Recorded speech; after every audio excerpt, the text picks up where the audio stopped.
So आज अरू क्लासमा स्वागत छ हैन।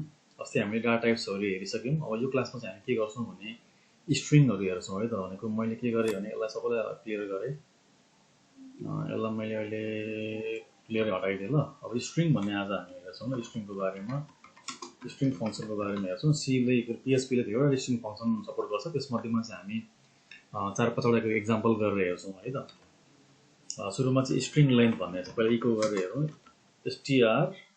strlen यो भनेको के गर्छ भने यसले स्ट्रिङको लेन्थ नाप्छ। भनेको कुनै एउटा टेक्स्ट छ भने त्यसको लेन्थ कति हो भन्ने कुरा चाहिँ यसले चाहिँ काउन्ट गरिदिन्छ। ल मानौं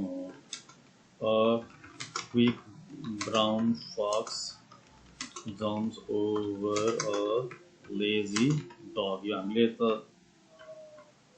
यो टेक्स्टको स्ट्रिङ कति छ भन्ने नाप्नु मन लाग्यो। ल 40 रहेछ है त। 40 भन्ने कुरा आयो यहाँ चाहिँ। यो 40 लेन्थ रहेछ यसको। यो भएको ठीक छ। अब यसलाई मैले इको गर्छु। यसलाई म कपी पनि गरिरहन्छु किन मलाई चाहिरहन्छ इको br भन्ने चाहिँ। अब अर्को त्यसपछि चाहिँ अर्को फंक्सनको नाम चाहिँ वर्ड काउन्ट गर्ने छ है त। हामीले के काम गर्दै गर्दाखेरि वर्ड पनि काउन्ट गर्नुपर्ने अवस्था आउँछ। त्यसको लागि के छ भने पहिला यो पनि इकोमै हाल्छु। स्ट्रिङ भन्ने छ वर्ड या आई पनि सबै स्ट्रिङ वर्ड काउन्ट स्ट्रिङ हाल्नु डबल कोटमा है त। मैले के गरे भने फेरि क्विक माथिकै फक्स जम्प्स मैले त वर्ड लेखाइदिएको लागि त भनेको। अब क्विक ब्राउन फक्स जम्प्समा कतिवटा वर्ड छ 3 4 5 वटा वर्ड छ हैन। हामी देखिसक्यौं। यसलाई मैले रन गरे 5 वटा आयो भने यसले चाहिँ के गर्यो भने यो वर्ड काउन्टले चाहिँ स्ट्रिङमा भएको कतिवटा चाहिँ वर्डहरु चाहिँ काउन्ट गर्छ। यसको लेन्थ काउन्ट गर्यो, यसले चाहिँ वर्ड काउन्ट गर्यो। त्यसरी नै यो मैले इको हाले।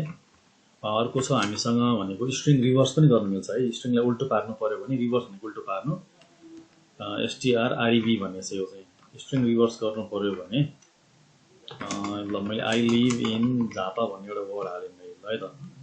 अब वर्ड हाले मैले यसलाई चाहिँ सेभ गरेर यसलाई अब हेरौं उल्टो हुन्छ भने F5 गरे आई लिभ इन झापा उल्टो भएर आएको छ। यसरी स्ट्रिङ रिभर्स गर्नुपर्ने कन्डिसन आयो भने स्ट्रिङ रिभर्स यसरी गर्न सकिन्छ। र यसलाई पनि मैले ब्रेक हालिहाल्छु ल। अर्को फंक्सन स्ट्रिङ फंक्सन स्ट्रिङको पोजिसन भनेको वर्डको स्ट्रिङको पोजिसन थाहा पाउनु पर्यो भने स्ट्रिङ पोस्ट भन्ने चाहिँ strpos भन्ने एउटा अर्को फंक्सन छ है त। स्ट्रिङ पोस्टले के गर्छ भन्दाखेरि स्ट्रिङको पोजिसन कहाँ छ भन्ने हुन्छ। पहिला एउटा स्ट्रिङ लेखौं quick brown fox jumps over a lazy dog भन्ने एउटा स्ट्रिङ लेख्यो। यसमध्येमा चाहिँ मलाई कुन चाहिँ वर्डको पोजिसन कहाँ छ भन्ने कुरा चाहिँ थाहा पाउनु पर्यो भने मलाई डगको पोजिसन कहाँ छ भन्ने थाहा पाउनु पर्यो भनेर यो लामो मैले के गरे भने यो डग सुरुमा चाहिँ कुन स्ट्रिङ सुरुमा लेख्ने कमान्ड दिएर चाहिँ डबल कोटमा फेरि अन्तिममा फाइन्ड गर्नुपर्ने स्ट्रिङ चाहिँ यहाँ लेखेँ मैले। डग फाइन्ड गर्नु छ मलाई हैन। र मैले रिफ्रेश गरे 36 नम्बर पोजिसनमा यो के रहेछ भन्ने कुरा बुझ्यो है। यसरी चाहिँ यो छ। यो सँगसँगै एउटा लास्टबाट रिप्लेस भन्ने पनि छ। एउटा कुनै टेक्स्ट रिप्लेस गर्नु पर्यो भने हैन यसलाई पनि इको गरे str_replace भन्ने छ है त।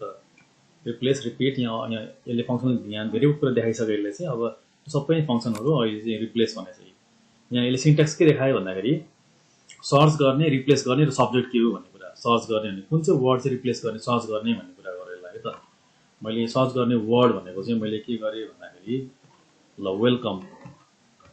वेलकमलाई मैले सर्च गरे। अब कुन चाहिँ वर्ड रिप्लेस गर्ने भन्दाखेरि हाई भन्ने वर्ड रिप्लेस गरे ल। अब सब्जेक्ट भनेको चाहिँ सर यो हाई पनि डबल कोट भित्रै हुनुपर्छ ल। यो स्ट्रिङ हो ल। अब सब्जेक्ट भन्ने छ। सब्जेक्टलाई पनि के गर्नु पर्यो भने आउटपुट सब्जेक्टमा चाहिँ के गर्नु पर्यो भनेको यो वेलकम भन्ने वर्डलाई चाहिँ हाईली रिप्लेस गर्नु पर्यो हैन त। यो बुझ्नुपर्छ विशेष गरी। अब मैले के गरे भन्दाखेरि वेलकम नेपाल भन्ने ल अहिलेको लागि यो आयो ल। अब हेरौँ यसको आउटपुट चाहिँ। अब हाई नेपाल भन्ने आउनु पर्यो यसमा चाहिँ।